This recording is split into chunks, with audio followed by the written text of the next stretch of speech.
This game's been defined by a red card today. Yes, to answer your question in a nutshell. Yeah, I can elaborate if you want me to. Absolutely. But I mean, there's no dispute it's a red, though, is there? No, I didn't think so. I was a little bit shocked at the time that he got the red, but on reflection with the players and Danny's reaction after the game kind of says it was, yeah. So I can't really argue with that. So, and obviously it changed the course of the game. And it also felt a little bit like it maybe affected the mentality of the players for a couple of minutes with that set piece not long after. I can't defend the goal because of that. But there has to be a mentality and a toughness and a maturity around what you need to do to get out. Because when he got sent off, in my own head, I'm 47, I've played a lot of football, I was thinking, right, we need to just manage the next 5 minutes of the game. And from the free kick, I think they got the corner. From the corner, they scored a goal. So I didn't feel like we managed that moment properly. We showed enough leadership in that moment, which can happen. So that was disappointing. And after, to be honest, after that, you probably did manage the game, but they'd already scored. Yeah, I thought we managed the game really well as a whole. I was really happy at half time. I was really comfortable. I thought although we were comfortable in possession and their game plan was to sit further off us, I thought we caused them some problems. I thought we played possession with a purpose up until then. The reaction from the players after the sending off, the goal was 3 minutes, was really good. I was really pleased with that. It was just always going to be difficult to break down a dogged Burton side with a lot of people on behind the ball, defending the numbers and naturally trying to hit us on the counter. So that was difficult. I thought we had good moments. I thought a delivery late in the game, particularly down the left-hand side, needs to be better. I get that. I can't defend that, but I understand that. But I thought the response from the players was very, very good. So feeling maybe a game that's got away from you? Oh my God, it's look, ultimately, I think with 11 men, I think we win the game. I was really pleased up until that point. It's as calm and as positive as I've been on the sideline. I think if we have a goal in the bag and we're leading the game, I think it's different, which it wasn't. So once that happened and then the goal conceded so early, it was a big mountain to climb for sure. And obviously the other double whammy is you'll be without Danny for a clutch of games as well. Well, that might help him. That might help him learn his lesson. So, do you think that he needs that? Yes, 100%. And did he? I think you mentioned it just for clarity. Did he apologise to his teammates? He did. Look, he's a really good guy. Really good. Let me call him a good kid. He's not. He's a really, really good person.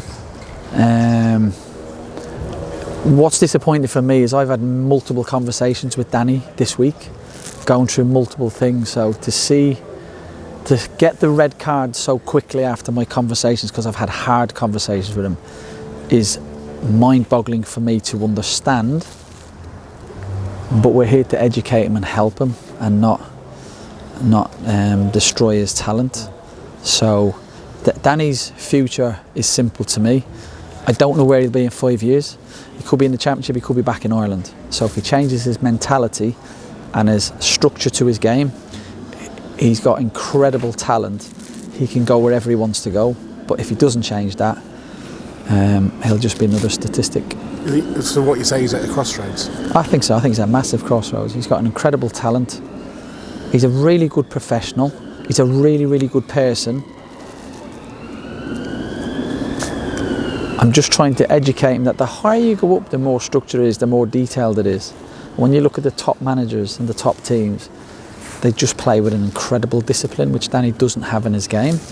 But he's got the capabilities and the abilities to change that. So the ball's in his court.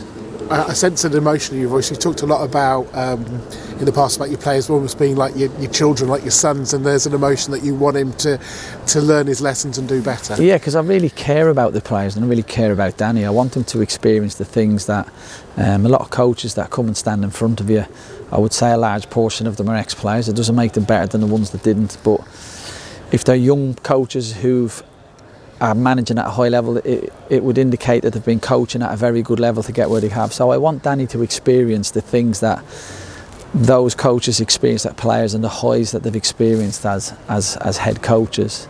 because it's an exhilarating journey if you want it to be. And you know, I don't want any player to fall by the wayside through a lack of discipline or a lack of intelligence, and we've got an intelligent group.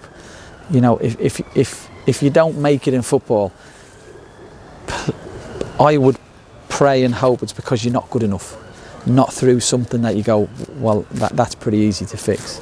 And I'm not talking about Danny, I'm talking generally. So yesterday we sat down, myself, Danny Butts, TJ and Midday, and we went through all the wildly talented players the four of us have come across who didn't have the mentality.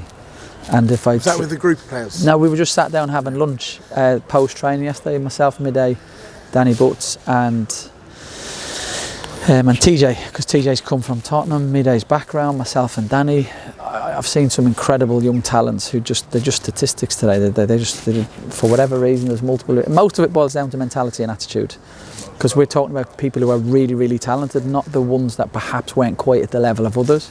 So we're talking about players who had the capabilities to go on and really have good careers.